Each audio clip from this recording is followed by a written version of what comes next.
Hello friends, હું અજય ત્રિવેદી અને હું તમારા બધા વિદ્યાર્થીઓનું હાર્દિક સ્વાગત કરું છું. આજે મિત્રો આપણે વિષય અંગ્રેજીમાં બોર્ડની એક્ઝામની અંદર સેક્શન ઈ માં જે રિપોર્ટ રાઇટિંગ પૂછાય છે 5 માર્ક્સનો એ આજે આપણે જોવાના છીએ. મિત્રો આ પહેલાના વિડિયો તમે બધા જોયા હશે. આખી સિરીઝ આપણે બનાવી છે બોર્ડની એક્ઝામ માટેની અને ક્રમબદ્ધ તમે નોટ ડાઉન પણ કરતા રહેતા હશો, જેથી કરીને આપણે બોર્ડની એક્ઝામમાં 95 અપ પર્સન્ટેજ મેળવી શકીએ. તો મિત્રો આજે આપણે અંગ્રેજી વિષયમાં જે રિપોર્ટ રાઇટિંગ જોવાના છીએ એ ખૂબ જ અગત્યનું છે. એટલે કે બોર્ડની એક્ઝામ માટે તો આઈએમપી છે જ, પણ સાથે સાથે 5 માર્ક્સમાં મિત્રો પૂછાય છે. હવે 5 માર્ક્સ આપણા માટે બહુ ઇમ્પોર્ટન્ટ બની જાય છે, પણ મોટાભાગના સ્ટુડન્ટ્સને આ રિપોર્ટ રાઇટિંગ હોય, એસે હોય તો એમને તૈયારી કરવામાં ખૂબ જ ઓકવર્ડ અને કન્ફ્યુઝન ફીલિંગ કરતા હોય છે. અને મોટાભાગના સ્ટુડન્ટ્સના કોમેન્ટ્સ એવા હતા કે અમને ઈઝી મેથડ બતાવો. તો મિત્રો હવે ઈઝી મેથડ અહીંયા મેં બતાવેલી છે અને આજે પણ જોઈશું આપણે. આજનો આપણો ટોપિક છે prepare a short report in about 18 words on the tree plantation week. એટલે તમને ટ્રી પ્લાન્ટેશન વીક વૃક્ષારોપણ કાર્યક્રમના સપ્તાહ વિશે પૂછવામાં આવે, અથવા વન મહોત્સવ એ પણ પૂછાય. હેલ્ડ ઇન યોર સ્કૂલ એટલે કે તમારી શાળામાં યોજાયેલા વન મહોત્સવ વીકનું વર્ણન કરો. You may use the following points અને એના જે મુદ્દાઓ છે એની ચર્ચા કરો. તો હવે મિત્રો તૈયાર કેવી રીતે કરવું? તો આપણે જાણીએ છીએ કે મેં તમને એક ઈઝી મેથડ બતાવી છે અને એટલા માટે હું તમને આખો રિપોર્ટ હોય, ચાહે એસે હોય, ઈમેલ હોય, તેનું ગુજરાતી ટ્રાન્સલેશન પણ સમજાવી રહ્યો છું, જેથી કરીને તમે ઈઝીલી તૈયાર કરી શકો. હવે જુઓ, અહીંયા આપણે સપ્ટેમ્બર 2019 એટલે કે 2019 અહેમદાબાદમાં આપણે આ વન મહોત્સવ આપણી સ્કૂલમાં યોજાયો છે. હવે દરેક વાક્ય પોઈન્ટ લખ્યા છે અને એ પોઈન્ટની નીચે એનું ગુજરાતી, પોઈન્ટ્સ એનું ગુજરાતી, એ રીતે મેં લખેલું છે, જેથી કરીને તમે નાના પોઈન્ટ્સ હોય તો તમે ઈઝીલી તૈયાર કરી શકો અને બધા પોઈન્ટ તૈયાર થઈ જાય એટલે તમારી શોર્ટ નોટ તૈયાર, અથવા જે રિપોર્ટ રાઇટિંગ છે અથવા એસે છે એ તૈયાર થઈ જશે.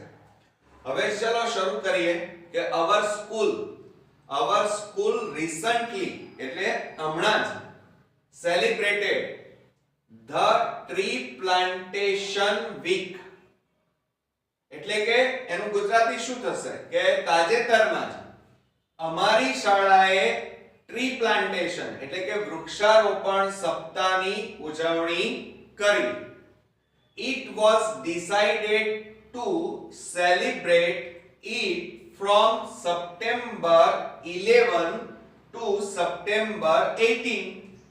એટલે કે સપ્ટેમ્બર 11 થી સપ્ટેમ્બર 18 સુધી ઉજવણી કરવાનું, ડિસાઇડેડ એટલે નક્કી કરવું, ઉજવણી કરવાનું નક્કી કરવામાં આવ્યું. થઈ ગયો એક પોઈન્ટ. આ પોઈન્ટ તમે તૈયાર કરી નાખો. હવે એ તૈયાર થઈ જાય પછી આપણે સેકન્ડ પોઈન્ટ તરફ જઈએ.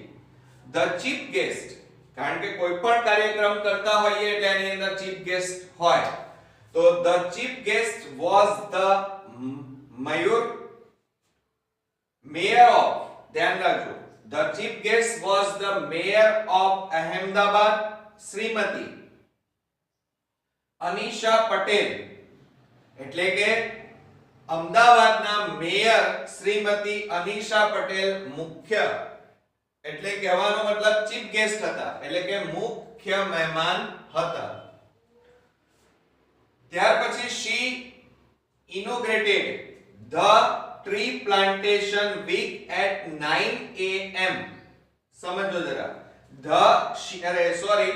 she inaugurated the tree plantation week at 9 am.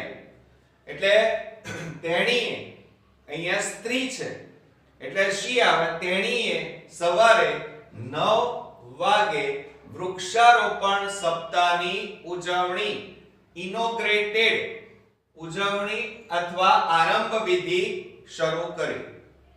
It was decided to plant 100, ધ્યાન રાખજો, it was decided to plant 100 એટલે 100 and 1 trees in the school campus and other 200 એટલે કે 200 and 1 in nearby areas. સમજો આખા વાક્યમાં કે it was decided to plant 100 and 1 trees in the school campus and other 200 and 1 in nearby areas. એટલે એનું ગુજરાતી શું થશે કે એવું નક્કી કરવામાં, ડિસાઇડેડ એટલે નક્કી કરવું, એવું નક્કી કરવામાં આવ્યું કે શાળા સંકુલમાં 101 વૃક્ષો ઉગાડવા, બરોબર, અને નજીકના વિસ્તારોમાં બીજા 201 બરોબર, એટલે બીજા 201 વૃક્ષો ઉગાડવા. The required pits for the plantation were dug by the students of our school. સમજો અહીંયા બે ત્રણ નવા વર્ડ્સ આવ્યા છે. The required pits, આ એક નવો શબ્દ છે. For the plantation were dug, આ બીજો એક શબ્દ છે. By the students of our school. હવે એનું ગુજરાતી શું થશે કે અમારી શાળાના વિદ્યાર્થીઓ દ્વારા જરૂરી ખાડાઓ ખોદવામાં આવ્યા. All the students and the teachers planted the trees together. એટલે કે બધા વિદ્યાર્થીઓ અને શિક્ષકોએ સાથે મળીને વૃક્ષો વાવ્યા. નેક્સ્ટ પોઈન્ટ જોઈએ તો the next day a drawing competition, ચિત્ર સ્પર્ધા, was held in our school. એટલે કે બીજા દિવસે અમારી શાળામાં ચિત્ર સ્પર્ધાનું આયોજન થયું. The students draw the pictures of natural scenes, forest, mountains, following rivers at. એટલે કે વિદ્યાર્થીઓએ કુદરતી દ્રશ્યો, નેચરલ એટલે, અને જંગલો, પર્વતો, વહેતી નદીઓ વગેરે પરના ચિત્રો દોર્યા. છે ને એકદમ ઈઝી મેથડ. એટલે આ રીતે તમારે પોઈન્ટ તૈયાર કરતા જવાનું, એનું ગુજરાતી ટ્રાન્સલેશન પણ જોતા રહેવાનું, જેથી કરીને દરેક પોઈન્ટ તૈયાર થાય એટલે બીજા પોઈન્ટ તૈયાર કરતા રહેવાનું. હવે આપણે નેક્સ્ટ પોઈન્ટ તરફ આગળ વધીએ. હવે મિત્રો આપણે નેક્સ્ટ પોઈન્ટ તરફ આગળ વધીએ. આપણો નેક્સ્ટ પોઈન્ટ છે on the third day, એટલે કે ત્રીજા દિવસે there was a competition, એટલે સ્પર્ધા, competition on the importance of trees. હવે જુઓ, ધ્યાન રાખો, શું કહે છે કે ત્રીજા દિવસે વૃક્ષોનું મહત્વ, ઇમ્પોર્ટન્સ ઓફ ધ ટ્રીઝ, એટલે વૃક્ષોનું મહત્વ વિષય પર નિબંધ સ્પર્ધા યોજાઈ. The election and other competition were held on the following 3 days. એટલે કે 3 days, બરોબર. તો બીજા 3 દિવસે, 3 days એટલે ત્રીજા દિવસે વક્તૃત્વ અને બીજી સ્પર્ધાઓ યોજાઈ, બરોબર. હવે જો અહીંયા વક્તૃત્વ આપણે સ્પર્ધાની વાત કરીએ તો ઇલોક્શન કોમ્પિટિશન એટલે વક્તૃત્વ સ્પર્ધા. on the last day એટલે કે છેલ્લા દિવસે, of the week એટલે કે અઠવાડિયાના છેલ્લા દિવસે, an exhibition એટલે પ્રદર્શન was held in our school. એટલે કે અઠવાડિયાના અંતિમ દિવસે અમારી શાળામાં એક પ્રદર્શન યોજાયું. Many people of the city, એટલે ઘણા બધા લોકો શહેરના, students, their guardians એટલે માતા પિતા, visited એટલે મુલાકાત લેવી, our school એટલે કે શહેરના ઘણા લોકોએ, વિદ્યાર્થીઓએ, તેઓના વાલીઓએ અમારી શાળાની મુલાકાત લીધી. બરોબર. હવે લાસ્ટ પોઈન્ટ તરફ આગળ વધીએ.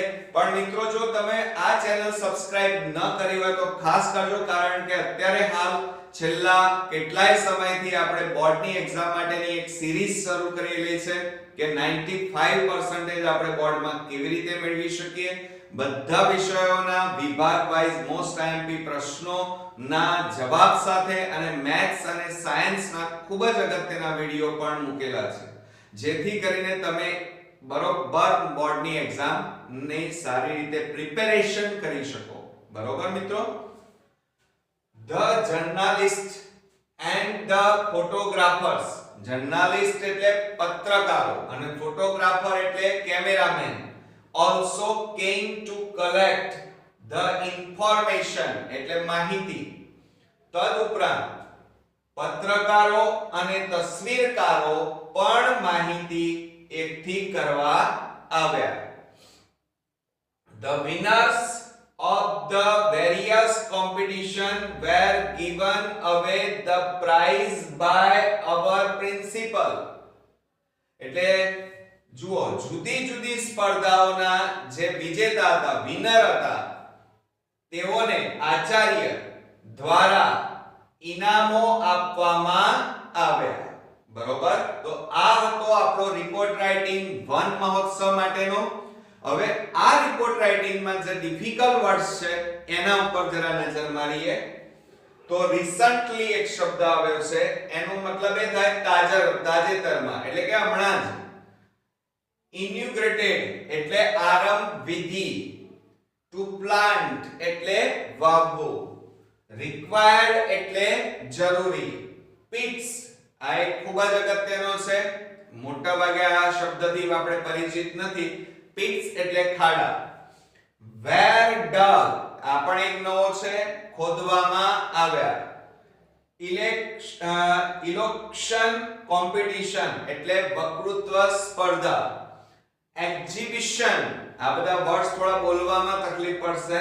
એક્ઝિબિશન એટલે પ્રદર્શન. ગાર્ડિયન્સ એટલે માતા પિતા એટલે કે વાલીઓ. ઇન્ફોર્મેશન એટલે માહિતી અને નિયર બાય એટલે નજીકનું. તો આ હતા આપણા ડિફિકલ્ટ વર્ડ્સ. અને હવે મિત્રો, લખવું કઈ રીતે? તો તમારે બધા પોઈન્ટ પહેલા તૈયાર કરવાના અને એનું ગુજરાતી ટ્રાન્સલેશન પણ. પછી આખા પોઈન્ટ બધા તૈયાર થઈ જાય પછી આ બધા પોઈન્ટો ફકરા સ્વરૂપે લખવાના. એમાં ગુજરાતી ક્યાંય લખવાનું નથી, એ ફક્ત તમને ઈઝી પડે અને સમજણ પડે એટલા માટે મેં અહીંયા ગુજરાતી ટ્રાન્સલેશન દરેક પોઈન્ટમાં લખ્યું છે. અને બધા પોઈન્ટ્સ ભેગા કરશો એટલે તમારી શોર્ટ નોટ અથવા રિપોર્ટ રાઇટિંગ, એસે, ઈમેલ એ તૈયાર થઈ ગયો. એટલે હવે આવડી જશે ને. હવે તમારા કોઈ પણ કન્ફ્યુઝન અહીંયા નહીં રહે અને એ બધા કન્ફ્યુઝન આપણે દૂર કર્યા છે. તો નેક્સ્ટ વિડિયોમાં પાછા ફરી મળીશું બીજા એક મોસ્ટ ઇમ્પોર્ટન્ટ રિપોર્ટ રાઇટિંગ સાથે. ત્યાં સુધી ફરી મળીશું. ત્યાં સુધી ગુડ નાઇટ મિત્રો.